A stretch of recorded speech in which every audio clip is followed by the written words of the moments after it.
Pemirsa, polisi menetapkan seorang ibu rumah tangga yang membawa kabur bocah berusia 5 tahun selama 20 hari sebagai tersangka.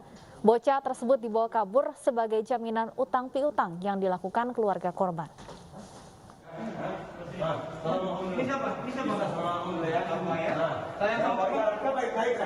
Bocah yang baru berusia 5 tahun warga Kota Bogor ini akhirnya berhasil diamankan oleh Unit Perlindungan Perempuan dan Anak Polresta Bogor Kota usai dibawa kabur selama 20 hari oleh seorang ibu rumah tangga bernama Nur Halimah.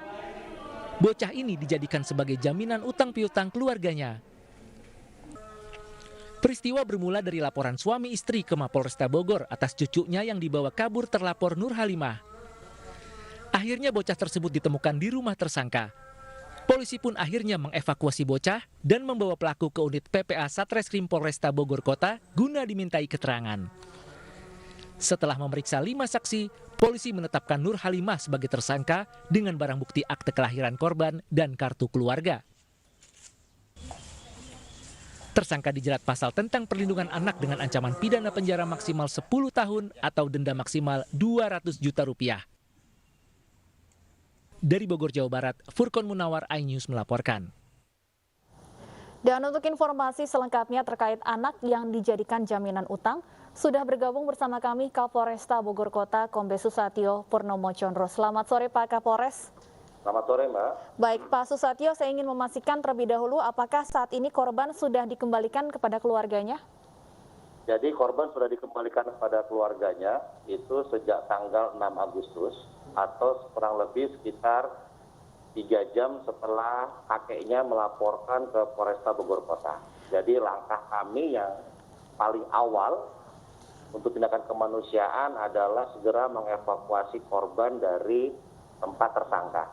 Jadi saat ini sudah bergabung bersama keluarganya dan dalam pengawasan dari P2 TP2A Kota Bogor.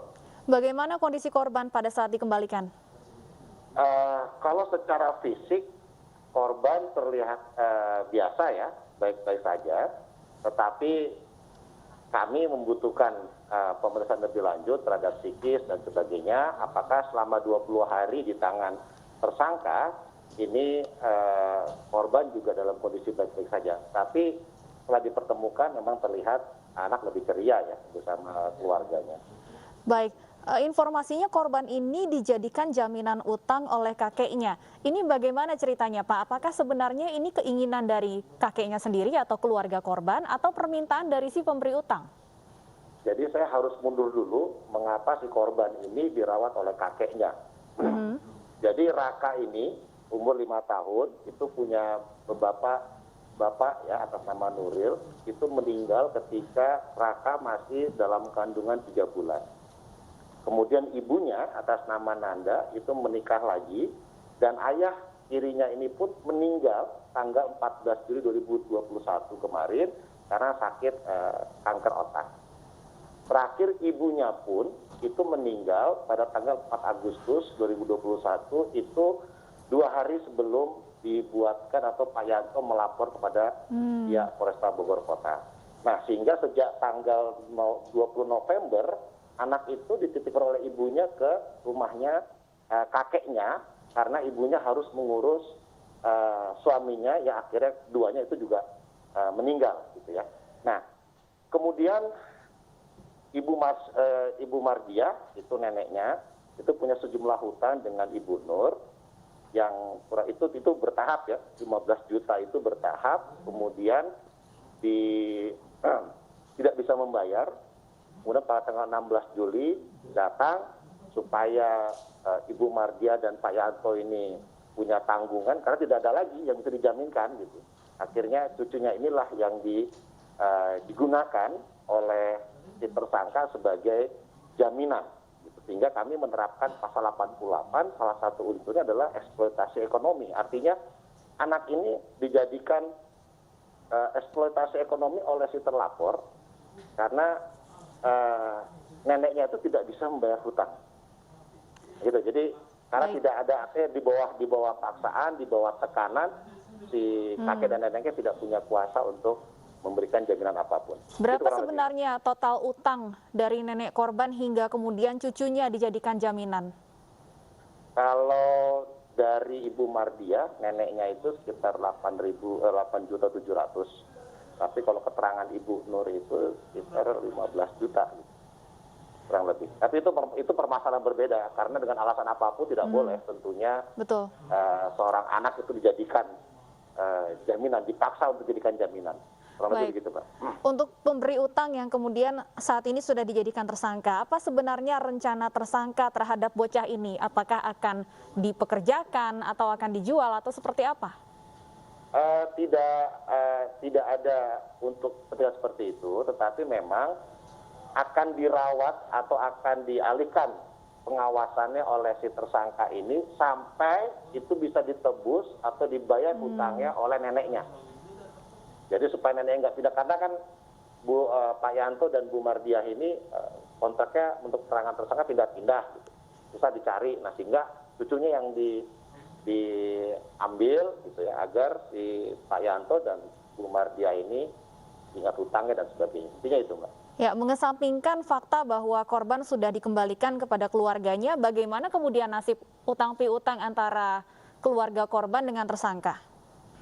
Baik, penanganan kami tentunya fokus terhadap anak, kesehatannya, baik fisik ataupun psikisnya itu menjadi utama. Kemudian yang kedua, kami memproses hukum terhadap si pelaku. Kalau terkait dengan hutang piutang dan segala macamnya, sekali lagi itu tidak menjadi fokus kami, tetapi perbuatan yang dilakukan oleh tersangka ini tentunya sudah melanggar undang-undang perlindungan anak. Sehingga tindakan kemanusiaan kami dulukan, sehingga kami pun juga memberikan beasiswa ya, karena anak ini cerdas ya.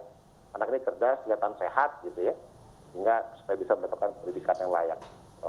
Ya, seperti yang Anda sampaikan tadi, Pak Kapolres, secara fisik tidak ada luka, namun apakah akan ada pemeriksaan kejiwaan atau pendampingan kepada korban ini?